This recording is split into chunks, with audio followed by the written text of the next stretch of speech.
So I wanted to do a tutorial that went over a lot of more advanced tools that you can use when you're having issues with Anchor Point. So up to this point, we've been using the selection tool, the direct selection tool, in order to, first of all, select the whole path, the whole shape that you're trying to affect. And then with your direct selection tool, you're able to double click on the anchor points and move them around.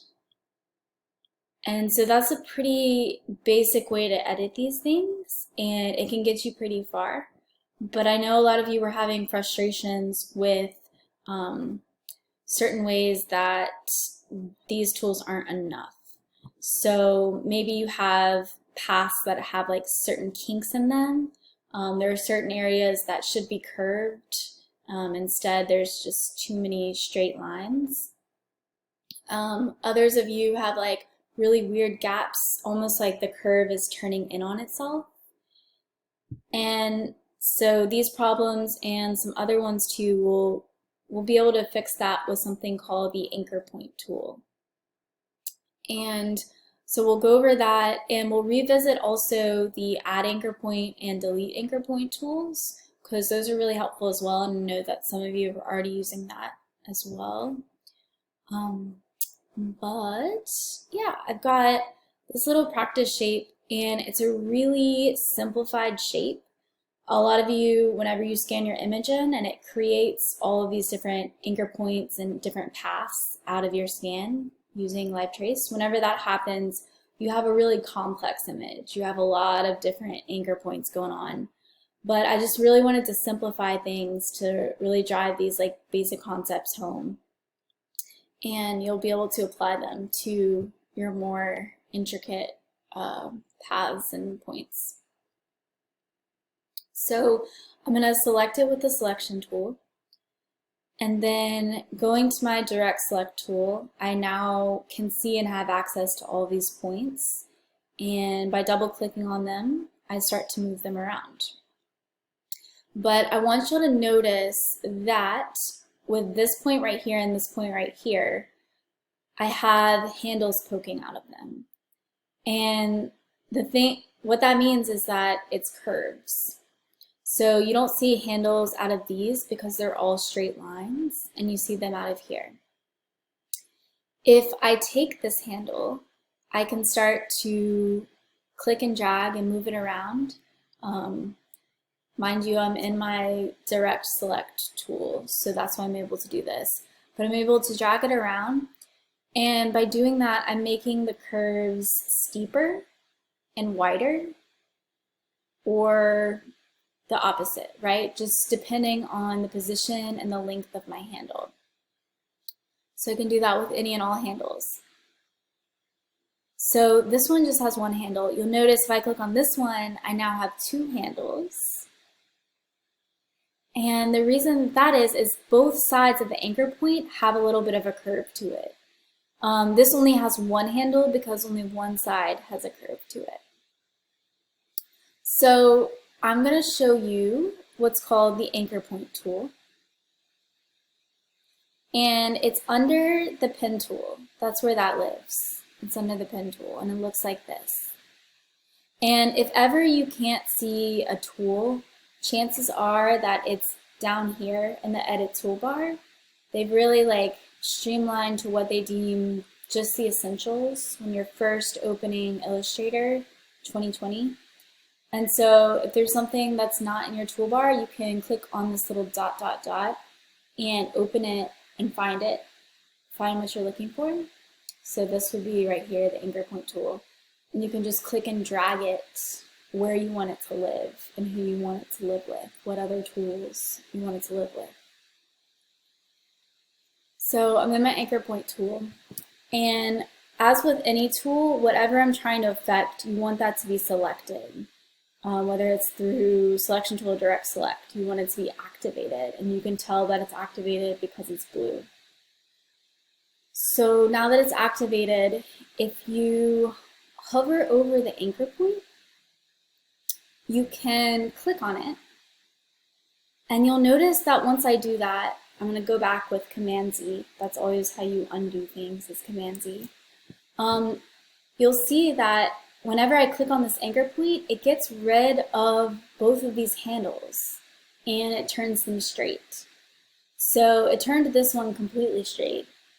This one's still got a little bit of a curve because it's influenced by this handle over here. So I'm going to undo that. If I click on this one, same thing, completely straight, still influenced. If I click on this one, now everything's straight and there's no curves, there's no handles. So this is a good scenario if you're looking at your anchor points and there's like these weird little humps in your line and you want your line to just be more continuous and smooth. You could try this. You could also try deleting one of the anchor points, but we'll talk about that in a second. So I'm going to go now to show you what the second thing anchor point tool can do. So the second scenario is that your lines are too straight and it's getting this weird like kinky effect, whereas you want it to be more smooth and continuous. In that case, you want to actually create handles. You want it to be a curve. You don't want it to be straight. So instead of just clicking on my anchor point like I did last time, I'm going to hover over it and click and drag. And as I'm clicking and dragging, before I let go of my mouse, I'm able to like really see how this curve is going to look. And I have control over how long my handles are and what direction they're going to be. And I can always change this, but it's nice to get the math as close as I can first. You don't want it to be turned in on itself like that. You want to make sure it's a nice hump. So you might have to like move your mouse around a little bit to really get that shape. So I'm going to let go of it. And this is really important. Instead of trying to click on my handle right away, I'm going to go to my direct select tool and I'm going to grab my handle that way. And then I'm able to change these things about the curve on this side and change it about the curve on this side. And of course, move it around. Okay. I'm going to do that again over here.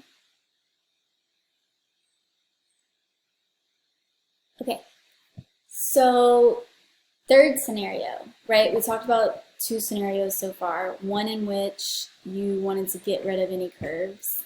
The second, you wanted to add curves because it was too pointy. And then the third scenario is combination. So you want one side of the anchor point to remain curved, and you want the other side, the opposite side, to be more straight. In that case, you wouldn't click on the anchor point.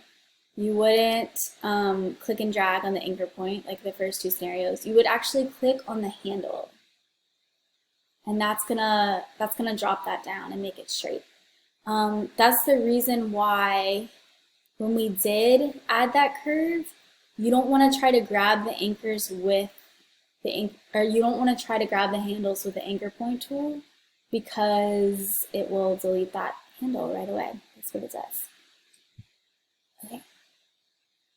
So right now, I also want to talk really quickly about add anchor point tool and delete anchor point tool. And you probably won't have these because I had to add them whenever I downloaded 2020.